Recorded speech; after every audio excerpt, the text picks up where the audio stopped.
Hello again, and welcome to Chapter 2 of my Druid Archer character concept Let's Play featuring Araelas. So obviously Araelas has been busy in the few weeks since we've seen him. Well, few weeks in game time. I don't think it's likely that long since the finale of Chapter 1, in real time anyway. But yeah, he's obviously been busy. There's some major changes that he's made. And we'll get to that in a minute. I kind of have a lot to go over this episode as the first episode in Chapter 2. But first I kind of wanted to go over Chapter 1, just a really brief recap.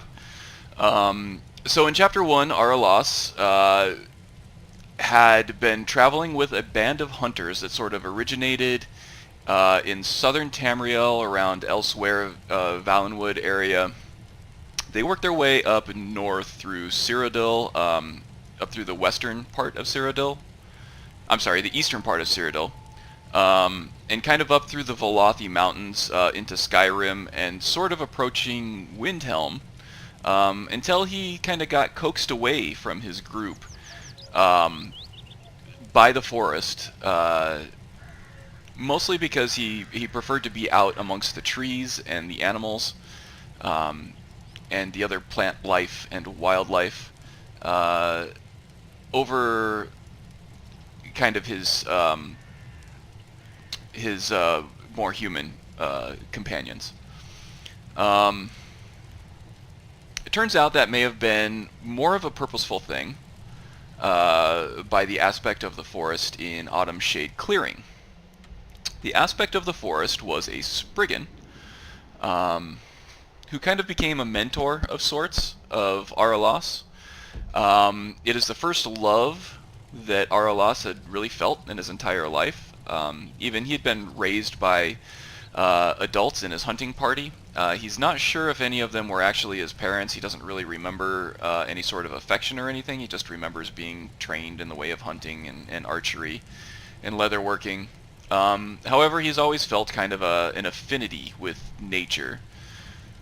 So he felt more comfortable out there. He made the decision at the beginning of Chapter 1 to leave his hunting party and kind of go out on his own. He ended up doing a lot of good things on behalf of the aspect of the forest. They pointed him in the direction of budding evils and kind of even more established places of darkness where you would kind of clear out necromancers and hag ravens and other kind of dark magic users. He also found that he really enjoys doing bounties for the people of Riften. And that really wasn't on behalf of the forest. That was more kind of his own thing. He really found that he could provide value to the people of society through his hunting skills. At first he started hunting animals sort of for profit, and then he started doing bounties for bandits and other things. So he started seeing other humans as prey in those situations. This kind of led to a growing darkness within Araelas. He was no longer killing in the name of good, or in the name of cleansing evil from the forest, but was kind of killing because he enjoyed it. He enjoyed the renown that it brought him back in the city. He enjoyed the profit. He enjoyed the gold that it afforded him. And he was good at it, and he still is. And people tend to enjoy doing things that they're good at. So this led to a falling out between him and the Spriggan at Autumn Shade, or the aspect of the forest. The aspect sort of dismissed him from Autumn Shade, did not want to deal with him anymore. And since this was the first love that Araelas had ever felt from another entity before, this hit him especially hard. He had never been really a sentimental or emotional person, before he had found love with the aspect of the forest. And now that he's tasted that and has lost it, he just became completely heartbroken. He went into a dark place. So he kind of aimlessly wandered around until he felt kind of an aura, a familiar aura, a sort of an energy signature of something that he felt in the past. And what he was feeling was the energy of Froki. And we're at Froki's shack here. Froki is a grizzled old Nordic hunter. In fact, Froki may have traveled with Araelas from time to time as part of his nomadic hunting group. Lots of people had come and left that little hunting group that Araelas had been part of for his whole life. Froki might have been one of them. That might be why it feels so familiar here. That life was not really... it wasn't something that Araelas really felt any kind of connection to. But now, in his sort of darkened, heartbroken state, he's looking for something familiar, some small comfort, and he's finding it now in this familiar energy. So he spent the last few weeks here at Froki's shack. Froki has been training him even further. Araelas is already a formidable hunter, a formidable archer, and a pretty good armorer in his own right. Froki took all those skills to the next level. And over the weeks, Froki has become accustomed to Araelas. Froki's still... he doesn't show his love too well. He's a very grizzled, grumpy old man. He's actually taken to calling Araelas city rat or city folk because of Araelas's propensity to go get and complete bounties from the major holds, and how Araelas kind of likes the recognition that comes from the people in charge there when he completes those bounties. Froki does not enjoy that kind of thing, so he pokes at Araelas with the sort of little pet name City Rat.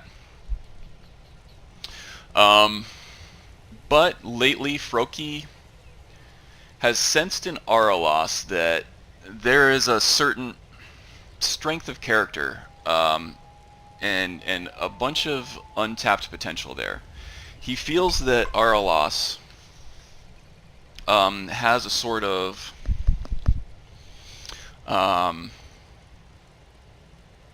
he is fate driven.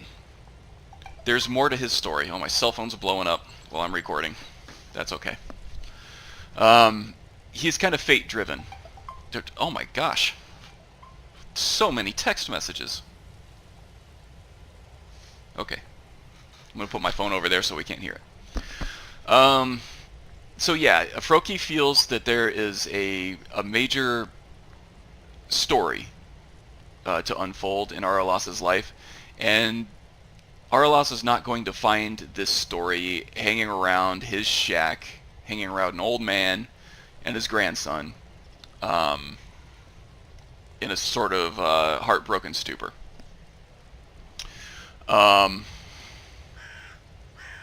So he's gonna kick Araelas out. He's basically said Araelas. He basically told Araelas to get off his rump, stop his bellyache, and go do something with his life. And we'll continue that story here in a minute. I do want to take this opportunity to kind of go over some of these changes that we're seeing in Araelas here. I've been playing a lot since the close of Chapter 1. And in that finale, I think I mentioned that I wasn't really advancing enough in the archery skill as I thought I should. So I kind of focused on that a little bit. But before we go over the perks, let's look at the equipment a little bit. Araelas has made great strides with Froki's help and some more experience in the last few weeks. He has made great strides in his leatherworking skills. So he was able to come up with this armor set. This is the Bosmer armor set with the Bosmer hood that's packaged up in immersive armors. This is the lowest level one that kind of becomes available when you take the Elven Smithing perk. It was a nice big upgrade for us. I don't remember the exact numbers. Oops, wrong place there. But our armor rating is now 171. I think we were hovering somewhere around, I don't even remember, somewhere in the 140s with the Ranger armor. But that coupled with Stone Flesh, which I believe does adds another 40 armor rating on top of that, we're much more protected than we were. So that's good. Also with the Elven Smithing perk, I'm able to craft Elven Arrows, of which I have almost 400 of them. But I'm using Steel currently because I have so many of those. And I'll kind of go over why I'm using the Steel Arrows as opposed to the Elven Arrows at the moment. It has to do with some perk choices that we've made. The Elven Smithing perk also allowed us to smith up our Valenwood Warbow here. And this was something that I've been wanting to do for a while. Before we were using the Orsimer Chieftain bow, which was a very powerful bow. It did a lot of damage, but it took forever to draw the string back. This one is, I think we were doing 38 damage with the Orsimer bow. We're doing only 27 with this one, which is quite a big damage cut. But look how fast this thing pulls. Oh my gosh.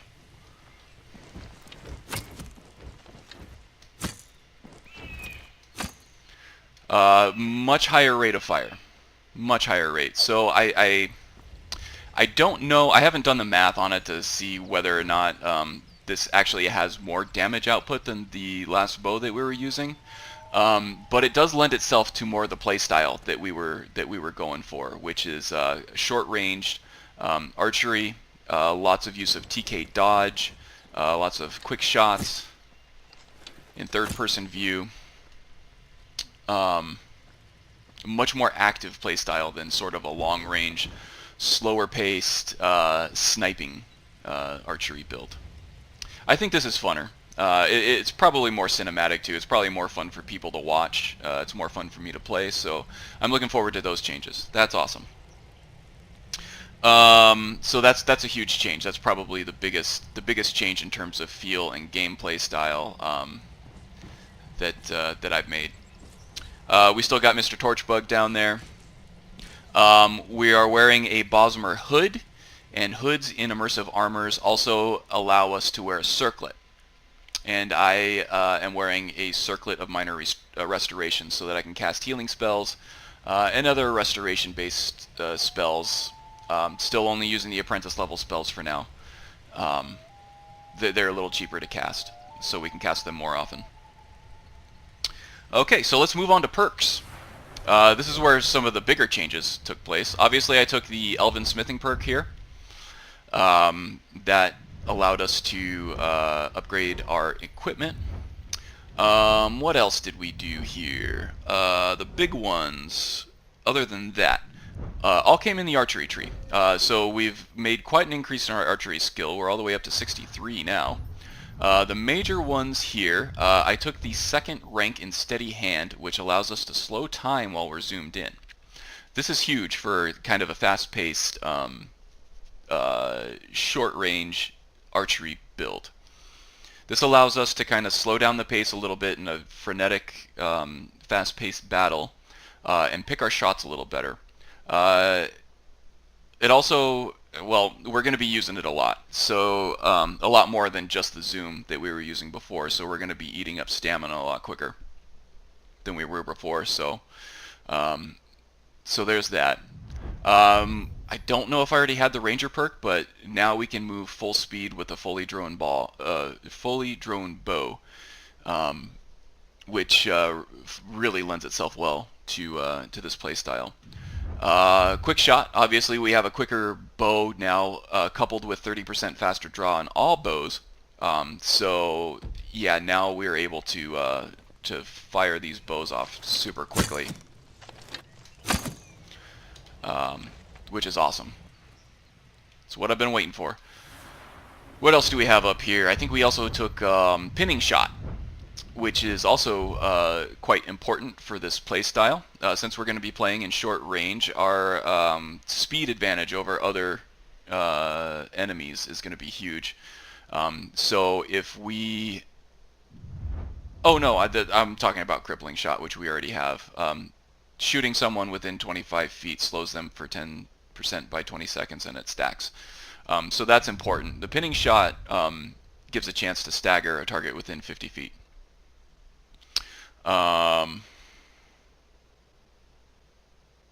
So yeah, that's good.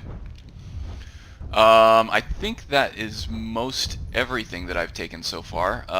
Looks like we have some other stuff that we can take when we level up soon again. And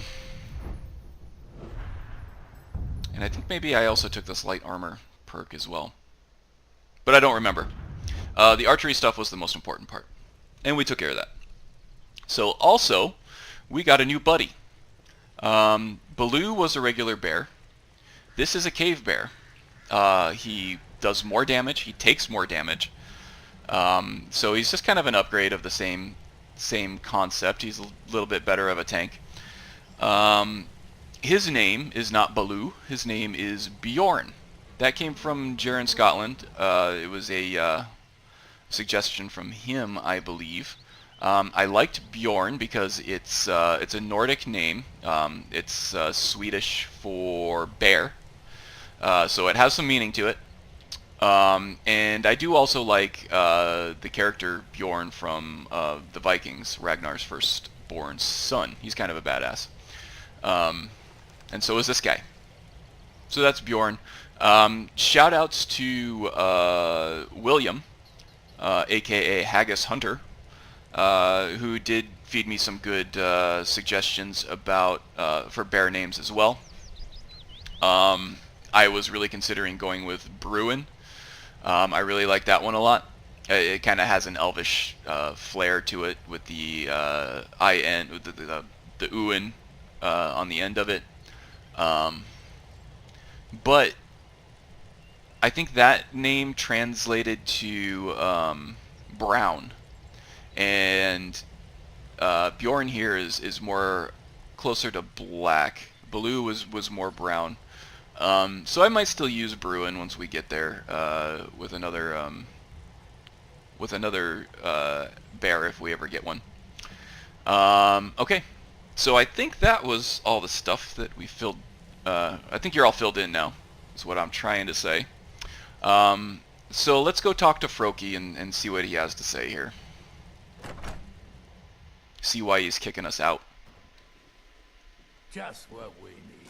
City folk barging in. Probably looking for an offering to their precious divines.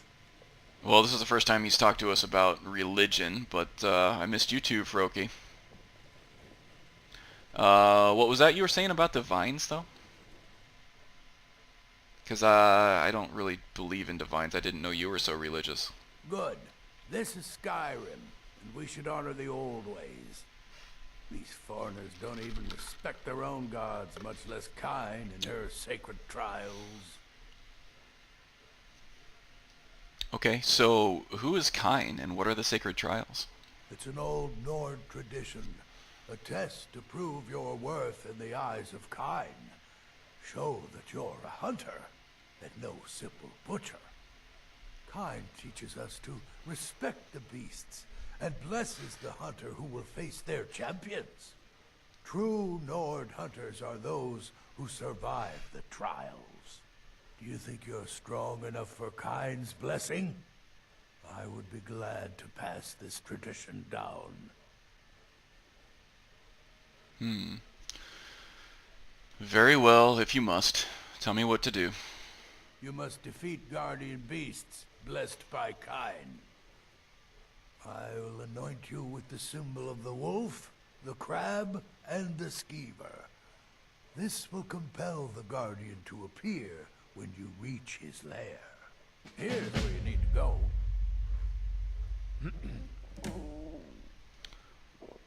Okay, I get it. You got some stuff for me to do. But first, tell me more about Kine. Those sycophants in the temple would call her Kinnereth, just a pale shadow of the truth, like all the temple divines. Kine, blessed warrior wife, Shore's widow, sacred to any true Nord hunter. She's the mother of men and beasts, and her veil is the storm. Okay, I can take a All hit. right. I'll go look around here. Looks like we got an archery skill book. I'm not going to steal it from him, but we'll flip through it a little bit.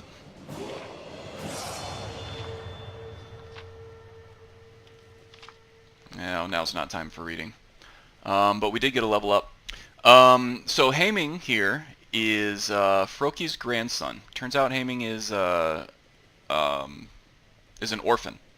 And anybody who's familiar with the vanilla beginning of Skyrim, you may remember Haming almost getting blasted to death by Alduin's fire before Hadvar kind of snapped him out of his stunned state and told him to run over and get behind the building before Alduin's fire breath got to him. That's the kid right there. He made it out of Helgen okay. He found his grandfather out in the forest somehow, but he's alive and well, so that's good to know. Froki has also taken him on as a protege, which is another reason why Froki wants to kind of kick us out, because he's been spending a lot of time kind of sharpening our skills. He needs to focus more on Haming now. Okay, and on the way out, Froki gave us locations on our map of these three sort of guardian spirits that we need to hunt down and kill in order to prove ourselves to Kine. He also said, and I'm role-playing this, obviously he didn't really say this, but he's saying, on your travels, you may want to stop by Whiterun. My old protege, Ayla, is there. She is also a master hunter. And she has fallen in with a group which does good work for the hold and for the province. And he said, we also may find that they have a lot in common with us, with Araelas. So that would be a good thing for him to go do. Araelas, however, has other ideas. So anybody who's been in a relationship that they were really into, but it didn't quite end up how they thought it would or hoped it would, and is kind of spiraled into a vortex of misery, understands that they don't necessarily want to feel better until they're ready to do so. They kind of seek out misery. Almost against their loved ones' wishes and efforts to get them to snap out of it. I think it validates their heartbreak, their current heartbreak a little bit, and it also it kind of is a manifestation of an internal will to self-punish. To punish themselves a little bit, I guess. So Araelas, where's that? Where did that arrow come from? That's odd. So Araelas is feeling. He doesn't really feel up to going and falling in with a new group of people. He's not interested in feeling better right now. He's just interested in being mopey and poopy. So I think what Araelas is thinking is, instead of going through Falkreath over here, which this Guardian Wolf over here in Falkreath next to Lake Ilinalta will probably be the most temperate. It's the most lush forest. It's probably the environment that Araelas is going to feel most at home in and happiest in. and then make our way up to the plains area here in Whiterun. Still temperate, not quite as lush, but still lots of prey over there for Araelas to hunt. I don't think he's too interested in that. For one, he doesn't want to feel happy, as we said. He wants to feel miserable, at least for now. He feels like he owes it to himself. Also, all this temperate climate and all this lush vegetation and everything is going to remind him more of the aspect of the forest over here in Autumn Shade, and the love that he lost there. So that might actually perpetuate his heartbreak a little bit more. So he's going to avoid that area. I think what Araelas is going to do is he's going to come up north here to the more kind of frozen tundra area. So we're going to start off by seeking out this Guardian Skeever here. First of all, Araelas is definitely going to feel compelled to do this. Once he's given a target, he can't really help himself but hunt that thing down and complete that mission. So yeah, we're probably going to go up here to Dawnstar first, defeat the Guardian Skeever, freeze our little Bosmer buns off a little bit, just because we want our external torment to match our internal torment at the moment. So we'll probably work our way up north through these roads from Iverstead, up through the sort of sulfur marshes over here.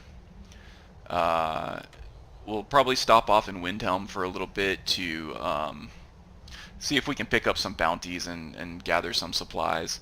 And then when we're done in Windhelm, we'll head west on the road to Dawnstar, and finally we'll get that first target there.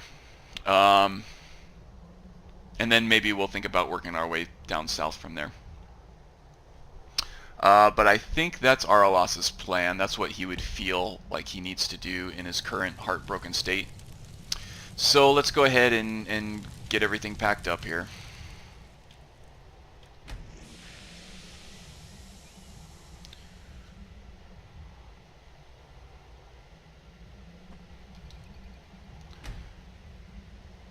So Araelas is feeling a little rejected right now, but not too bad. This isn't a total shunning or ostracization. Is that a word? Like the aspect of the forest did to him in Autumn Shade. There's not really any love lost here between Froki and Araelas. Froki is just trying to force Araelas into doing something that he knows is good for him. So let's take all our stuff here that we want to keep.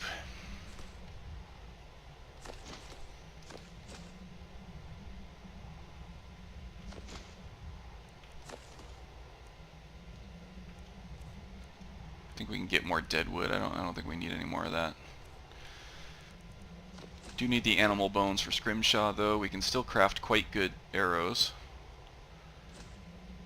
The ebony ingots we don't need right now because we can't do anything with them anyway, so we'll leave them.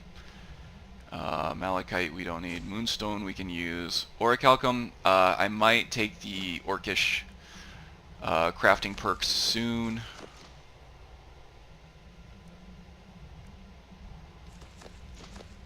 Just because there are some armor sets in there that I would like to use. I think that would work really well for Araelas. I may as well take the soul gems here too, just in case we end up with an enchanted weapon of some sort. Okay, I think that about does it for the cache. I don't think there's a way to pick up the cache using Hunterborn, but put on our Kinnereth backpack. And isn't this cute? Froki left us a little parting gift here, this circlet of minor archery. That big softy. Crunchy exterior, but a warm, soft interior. Let's take a look at that. We might be able to use it. 15% more damage on our bow, you betcha. we'll do that. We'll go ahead and favorite the restoration one too, in case we find ourselves in a place where we need to do more restoration stuff. Do a quick save here. Just never know what we're going to find on the road.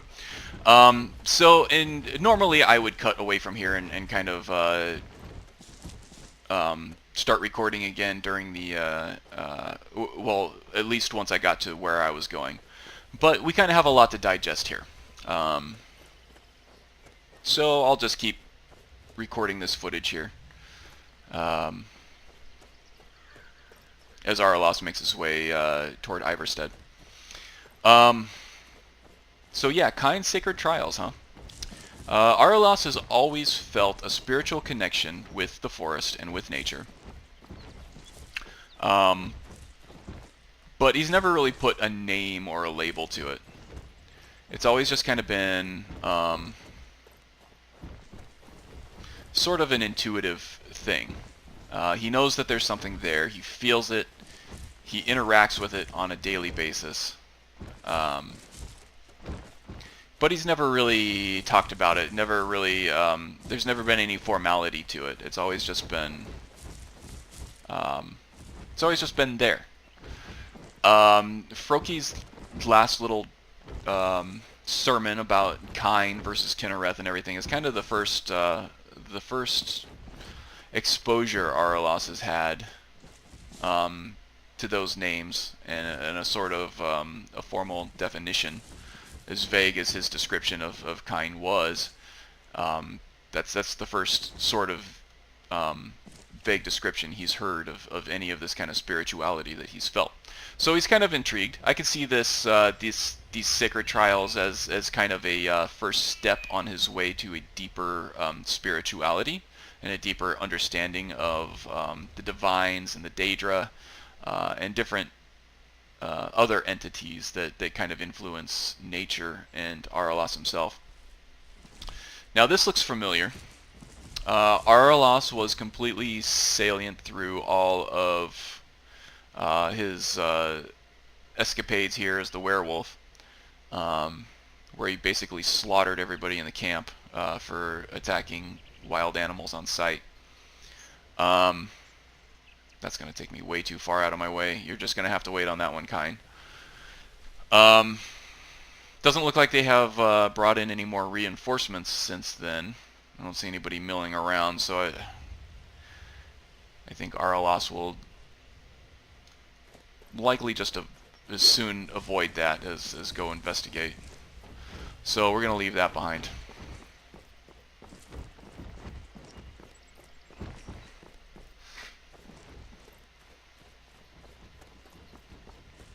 I've also started overclocking my GPU. I'm running an NVIDIA 1080 Ti, and that's already a fairly good card. But I've been getting some slight frame dips here and there, especially out here in the Rift, sort of in the Fort Emall area as well. And around Whiterun and stuff. The overclocking does seem to be helping. Getting the feeling that there's something watching us over here.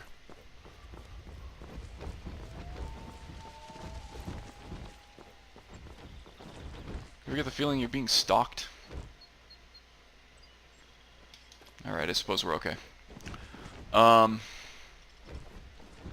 The overclocking is kind of a subtle difference. I was able to get about an extra 135 megahertz on the core clock speed, and an extra gigahertz or so on the clock speed of my memory. It's helped mitigate the FPS dips a little bit. Like in this area, I used to get some stutter, some slight stutter, but now it's locked in at a smooth 60. As you can see up in the upper left right there, no slowdown whatsoever, which is great. I was actually able to manage the fans a little bit too, so that it's running cooler than it was, which also helps performance a little bit. I think that there is a sort of throttle on the on the speeds of both the memory and the GPU based on what temperature is running. The case that iBuyPower gave me with my new rig, with my current rig anyway, is not the most airflow friendly, but I was able to crank up the settings on the GPU fans itself, and now I'm running much better than I was before. It's especially noticeable out in Bruma, which is a huge open city, which comes with its own performance issues. I still get some frame dips down over there, but they're not as bad as they were. The only downside to all of this is that it sounds like there's a helicopter taking off in my room whenever I start playing Skyrim. I hope that's not coming through in the audio, but if you hear like a whining or a moaning kind of in the distance, that's what that is.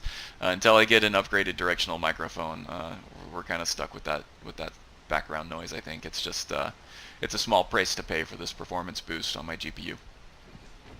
Okay, so in between Chapter 1 and Chapter 2, Araelas actually came over here and cleared out Shroud Hearth Barrow for the Innkeeper here, so we're going to make a quick pit stop in here, see how Windhelm is doing, see if he's got any work for us, and see if we can get a mead on the house. This has to be the worst place in Skyrim to run a mill. How am I supposed to do anything with all those bears running around? Well, she seems a bit frazzled, huh? Problems with wildlife is actually one of Araelas' specialties, though, so he's going to ask about that. Are you kidding? Those damn things will drive me right out of business. Tell you what, bring me 10 of their pelts from anywhere in Skyrim. I'll gladly pay you for thinning out the herd. Sounds like my wheelhouse.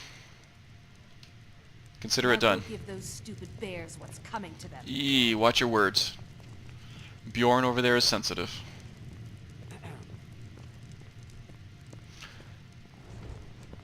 Hey, friend. May the gods watch over your battles, friend. Thanks. Now that our ghost has been unmasked, I hope we see more visitors in town than just the occasional pilgrim. Doesn't look like any bounties available, so we'll just fill up our water. I think we have plenty of food. If you're headed up to the monastery, watch your step. Bjorn. It's a long way down. Yeah, I'm not going up there yet.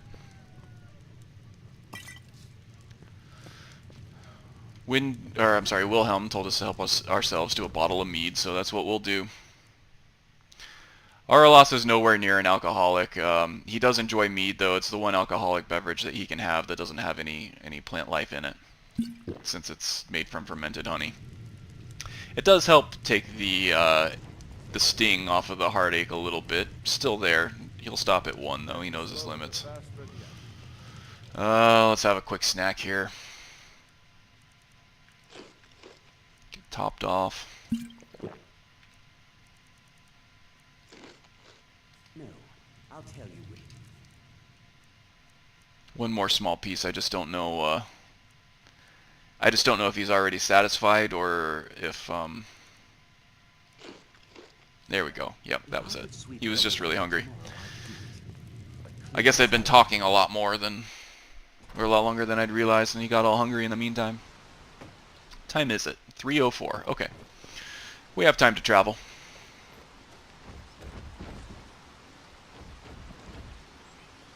Skyrim is beautiful, isn't it?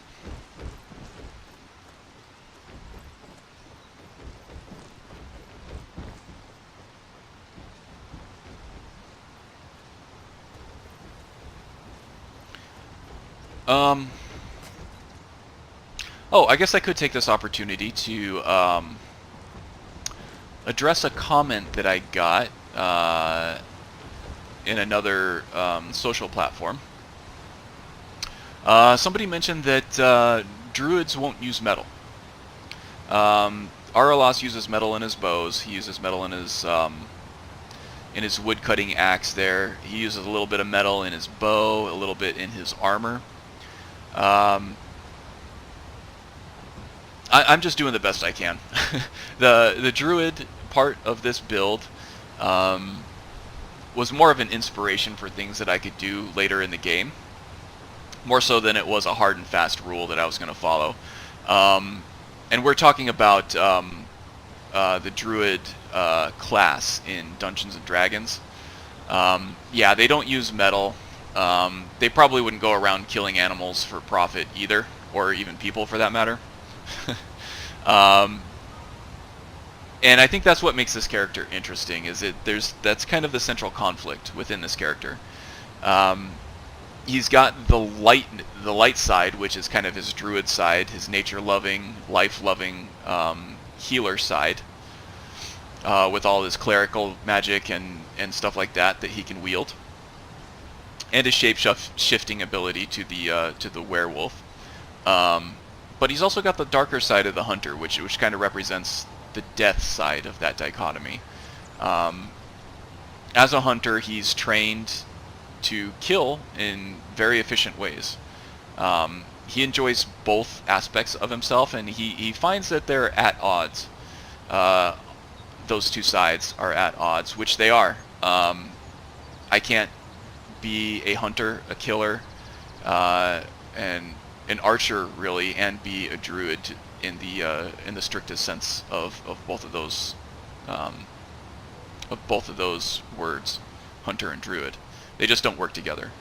The other part of that is trying to restrict myself to a druid in the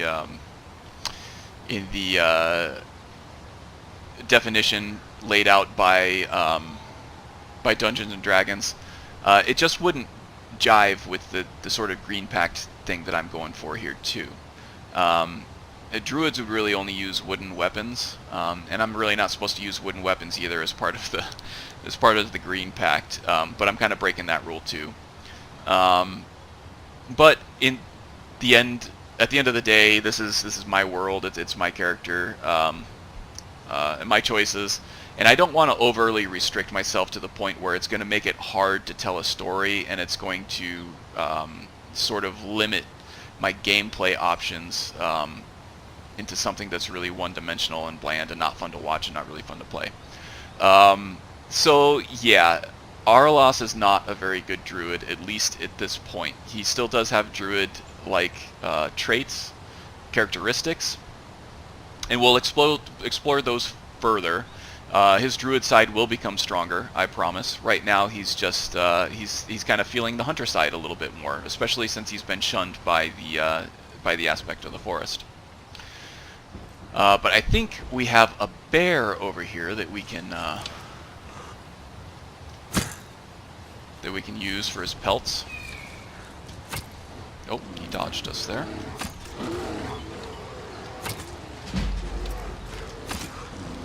Rapid fire arrows, and that's why I'm using the steel arrows instead of the elven ones. I'll use the elven arrows when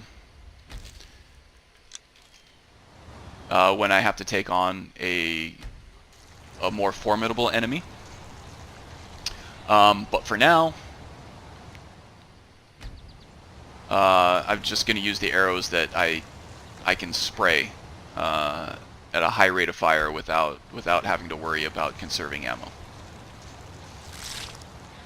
And since I literally have thousands of those steel arrows, that's what I'm using right now. How's my encumbrance looking? Pretty good. Okay. Got some dead hunters over here, probably slaughtered by bears.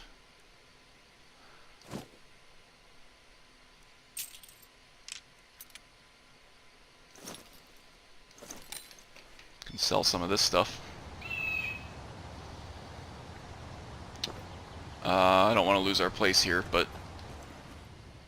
that animal at least looks like he's on our way, so we might be able to take him out on our way up toward Windhelm. But let's see if there's another bear in here first, huh? Ooh, it looks dark.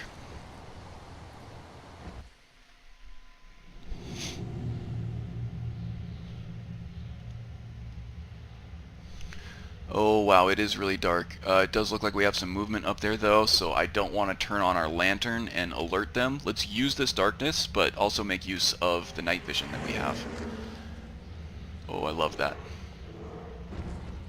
And there's a bear right there.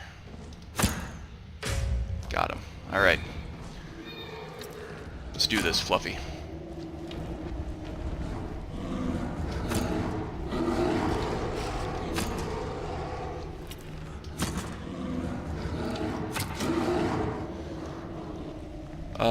And we've gone through a third of our stamina just there, so yeah, all the slow time zooming that we're doing is going to be costly for stamina.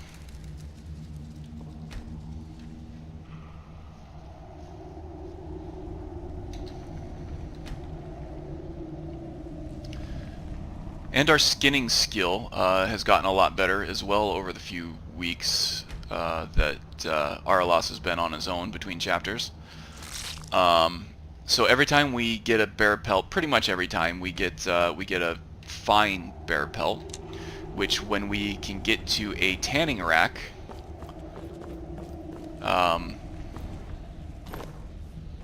we can turn into 2 bear pelts, which will get us to that goal of 10 for Tembla in Iverstead pretty quickly. So let's see, we already have 6 bear pelts there. Another 2 would be 8. So pretty much one more bear, if we can find him and skin him. That'll take care of us.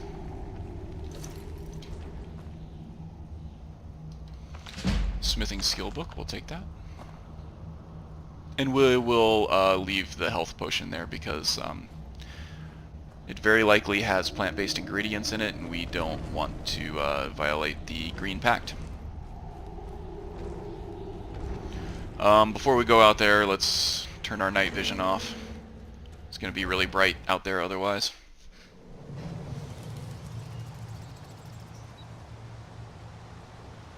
Okay, let's see what we can do about this guy down here, huh?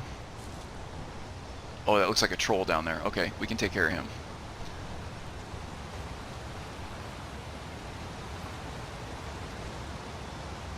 So quickly we can get over there.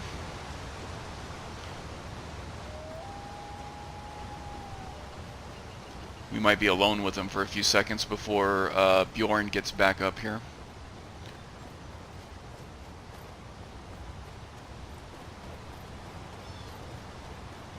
But I think we can take a troll. We should be able to anyway. There he is. I see ya.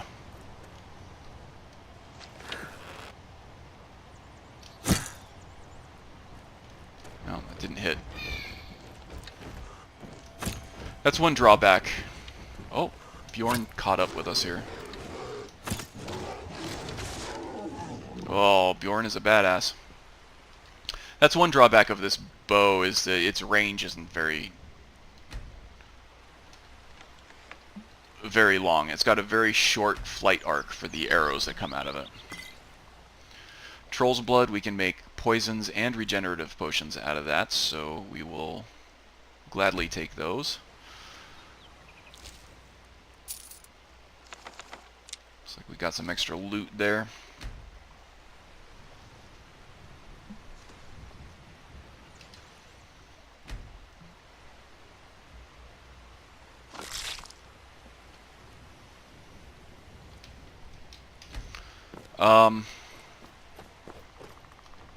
I'm a little out of practice with this new bow and the new Ranger perk.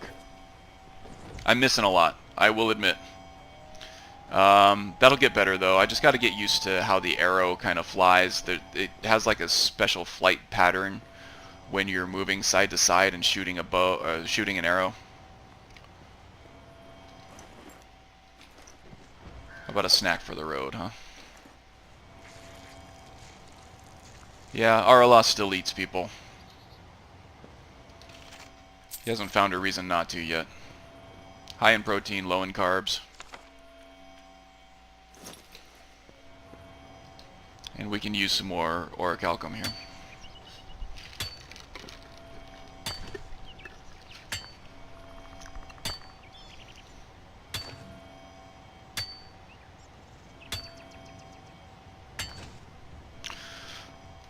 There we go.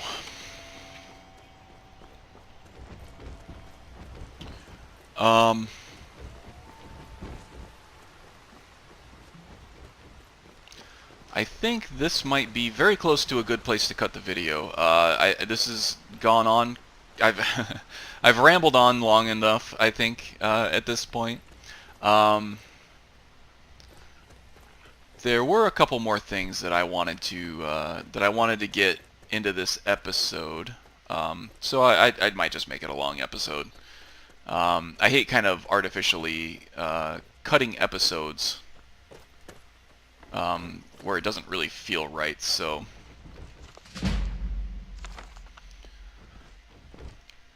I'll probably just keep filming here. It'll just be a long episode. Araelas is getting a strange feeling from this place. And usually, I mean, like at Cragwallow Swamp, or not Cragwallow Swamp, Cragwallow Slope, he felt the darkness, but he felt compelled to kind of delve in and see what he could do to kind of quell that darkness. Right now, Araelas, either in his heartbreak and he's feeling unbeholden whatsoever to the aspect of the forest, isn't feeling compelled to check this out. But it's a different feeling than that kind of darkness. It's more of a danger. It's an eerie, scary feeling that he's getting. So he feels not beholden to the forest to kind of explore this, but he's also honestly kind of scared of what might be over here. So he's going to kind of move on quickly. We might revisit this area at some point, but right now he just wants to get out of here. It's kind of like in every horror movie ever where the kids kind of walk past the dilapidated old house at the end of the street and get shivers going down their spine because of some evil that's obviously living there. That's kind of the feeling that Araelas is getting from that spot. We may go investigate further after Araelas becomes more an agent of the light, and then his druid side becomes a little stronger, but right now he just wants to get into the cold and practice some self-loathing.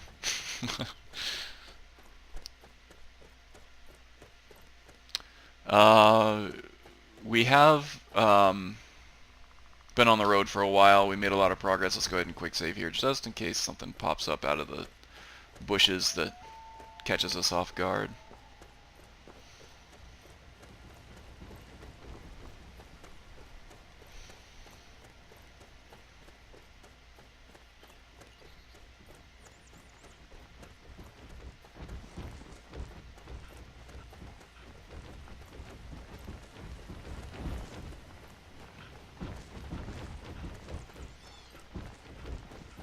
Sometimes there are spiders and stuff lurking in the trees out here. The wolves still aren't bothering us due to the beast blood that we still have. When we were shunned by the Spriggan, she didn't remove any of our powers, and there are a couple different reasons that Araelas might suspect from that. One of them is that she did say that they would never forget what we did for the forest. So they may just allow us to be keeping that as sort of, ooh,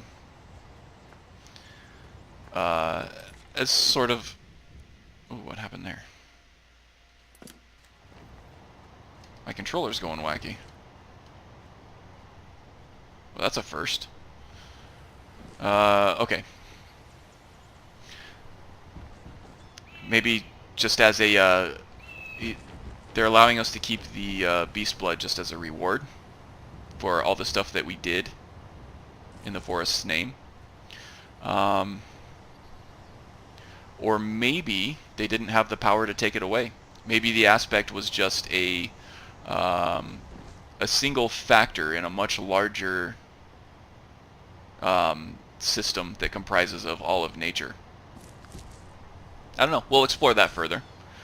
Or maybe the beast blood was latent in Araelas all along, and the gift wasn't theirs to take away because it was never theirs to give. Just theirs to unlock inside of us. Okay, what do we have here? We have what looks like a ne'er-do-well on a tree trunk with a bow and arrow blocking our way. Well, friend, this is not your lucky day because our two greatest strengths happen to come from trees and archery. So I don't think this is going to go too well for you today.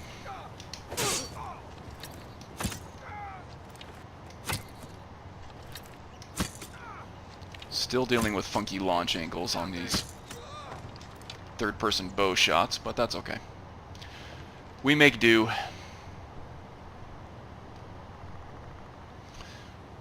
So that was sort of, I think that was actually the last thing I wanted to capture here. I just think this is a really cool shot for this character.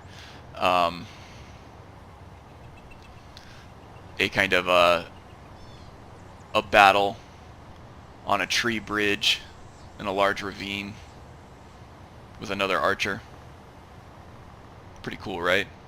I feel some screen archery coming on, but I won't do that on screen for you guys. Oh, Bjorn gonna knock us off. He came out of nowhere, literally. Take the arrows and all the stuff here. Okay, so I think this is actually a pretty good place to cut it. As scenic as any. Bjorn is almost as good at this as Araelas is, huh? Very agile and balanced for a bear, I think. Okay, so I think this is a good place to cut it. Thanks for joining me for the second leg of Araelas' journey. I have some really epic plans for this character in later levels, exploring some mods on how to really flesh this character out in game, and some ideas on the story. It's going to take some twists and turns that you may or may not expect, but I won't spoil those for you right now. I'm looking forward to telling it, though, and to playing it out. It's going to be super fun. As always, thank you for joining me. It's always fun playing this game with other people, and recording this footage and putting it up on YouTube and talking with people about it in the comments is pretty much the next best thing to having somebody here sharing the adventure with me. So thank you all for everybody who watches and comments. I will see you again very shortly, probably at Windhelm, where we'll continue Araelas' story and see where that takes us. So yeah, take care, and I'll see you next time.